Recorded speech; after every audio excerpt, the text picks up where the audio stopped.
Focus starts with a plan.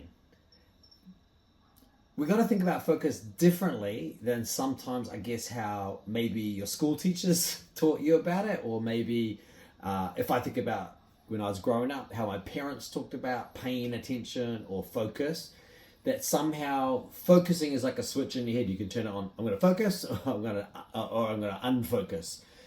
And the reality is, and you already know this, if you've ever tried to get your thinking organized, or you're trying to align your energies, that it's a little bit harder than just going, oh, I'm going to focus now, click, like you can see it in the office at work.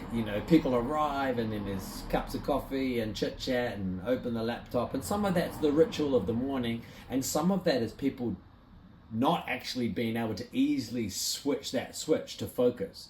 So I think the best way to think about focus isn't that, oh, I need to get focused, bro, I just got to lock in. That's true, you do, but you got to recognize that it's actually a bit of a journey to get to focus. Focus is a destination you're trying to get to, not a switch in your head, right? You're not choosing between coffee or tea. You're trying to make a journey towards something, which is going to be massively productive for you. If you can make your way to focus, then you're going to get all sorts of results that you couldn't have got otherwise. So think about a journey. You've got to have a bit of a plan. You've got to know, where am I at now? Where am I wanting to get to? How am I going to get there? How am I going to move from place to place to place as you get going? So a picture you could put in your mind is to think about, maybe there's a target you're trying to hit. Right, so there's a target you're trying to hit, and the journey is you've got to fire this arrow at the target. So every plan you build to get yourself into focus, the plan's got to have two kinds of things. If you're going to hit that target, you're going to have like the steps, pull the arrow back, hold the bow, aim it, let it go. Like, you're going to have multiple steps that are focused on the target, focused on getting the arrow flying through the air so you can hit the target, right? So a bunch of those things, if you think of the metaphor, a bunch of the things that are pulling the bow back, getting the arrow lined up, and then so you can actually fly through the air and hit that target of focus, are things like how you start your morning. Like, what's your morning routine like? Things like, what are you doing, if it's work time at work, like sit down and write something or build something. Like, is your phone are your phone notifications going off, right? So your plan will need to be things like, at this time of the day, I'm going to turn off my phone, I'm going to sit down on my laptop, whatever your work looks like. To get to focus, it won't be just like, okay, lock in. Like, there's going to be, okay, what are the things, 1, 2, 3 steps, 4 steps, maybe you don't want to get too complicated, but what are the steps you're going to take that will move you towards focus? And you need to think about a few things. Number one, you think about your thinking, what's actually happening in your brain and your thinking, like having a bit of a plan. Then you're going to have to think about moving your body so that the state of your physical state is going to allow you to focus, right? So it might be things like going for a walk in the morning. Like, there's a million things you can do, but your job is really to have a plan, right? Because it's the plan that's going to get that arrow flying through the air. So you've got to focus.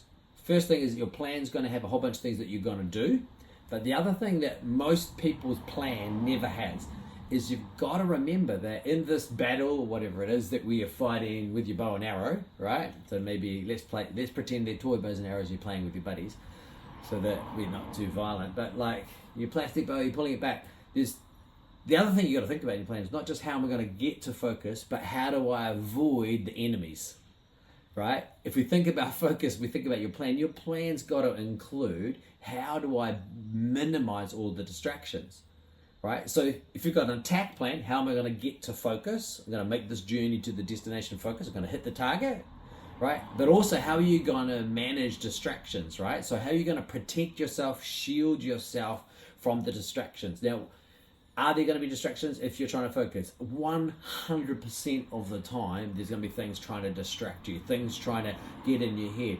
All right, some of those are going to be emotional. Some of those are going to be just straight practical. Like I've already mentioned, notifications on your phone.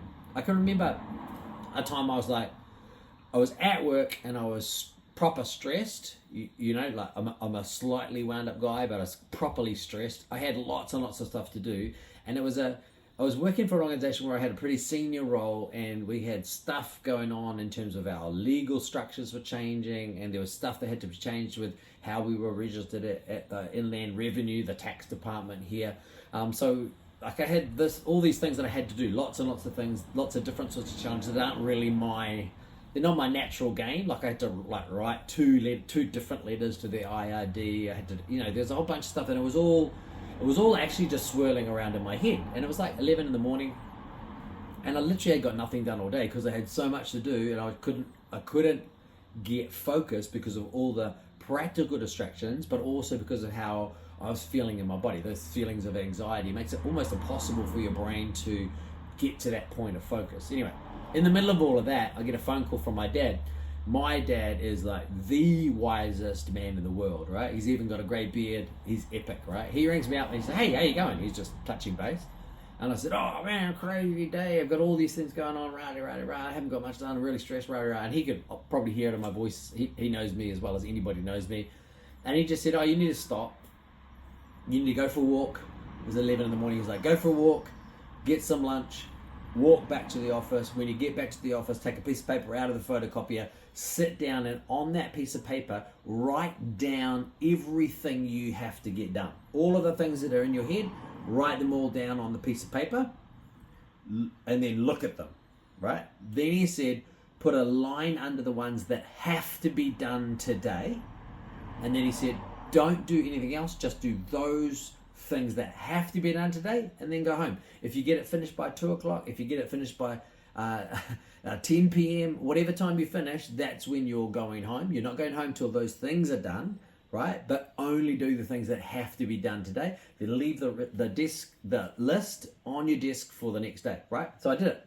Went, got some lunch, 10-minute walk down, got some lunch, 10-minute walk back. Beautiful day, sunny, sunshine, come back, grab the piece of paper. I've got a plan now, right? So he's giving me a plan. So I grabbed the piece of paper, sit down, and I wrote down all the things I have to do. Embarrassingly, there was only 7 things on the list. These 7 things had stressed me out to the point where I was unfunctional, right? And that'll be the same for you. It doesn't take much. Once you've lost focus, you've lost focus. But the plan back forward. So write down the 7 things. Wow. Okay, I'm already feeling better, right? Better from my walk, better from the lunch, written down the 7 things. And then I did the next step, putting a line under everything on that list that I have to get done today. And my dad told me I'm not allowed to go home. I wasn't employed by him, but he had told me I'm not allowed to go home until everything on that list is done, right? Do you know what? I underlined, there was only 3 things that were deadline that day. So I wrote my 2 letters to the IRD, and I did one other task, which was a phone call, I think, made that phone call. And literally, my dad had called at about 11 in the morning. By about 3 p.m, it was all done. Right, I didn't go home. I actually did a couple of other things on the list. But what was going on for me was I had a bit of a plan, but I didn't have a plan that also took into consideration the enemies of focus, right? Everyone knows how to go to work and get started, right? But sometimes I'll go to work, I'll sit down at my desk, I'll start working, and I'll get my work done. But we don't recognize that. For me, it was emotional stuff, or even like physical stress. It was the fact that I was having to do things that I didn't think I was good at. There's all sorts of things like that that were creating distractions for me, and I didn't have a good enough focus plan that took care of distractions. So that plan my dad gave me, I still think is one of the very best plans for dealing with stress and getting from a place of dysfunctional stress into a place of actually productive focus. Write down everything you have to do, everything in your head, right? It's called brain dumping in the literature, like the research literature psychologically. It's called brain dumping. Once you make a plan, you're getting a bunch of stuff out of particularly the busy part of your brain, and you're putting it onto a piece of paper, like second brain. Like, this piece of paper is going to do that for me, so I can release it out of my brain. And it actually happens as you write it. It comes out of your brain, it goes down on the piece of paper, your list of 7 things, right? So now, literally, instead of those 7 things flying around distracting me, the 7 things were contained on the piece of paper. They couldn't escape, they couldn't get back into my head, they were there on the piece of paper, right? So that brain dumping thing puts it down there, right?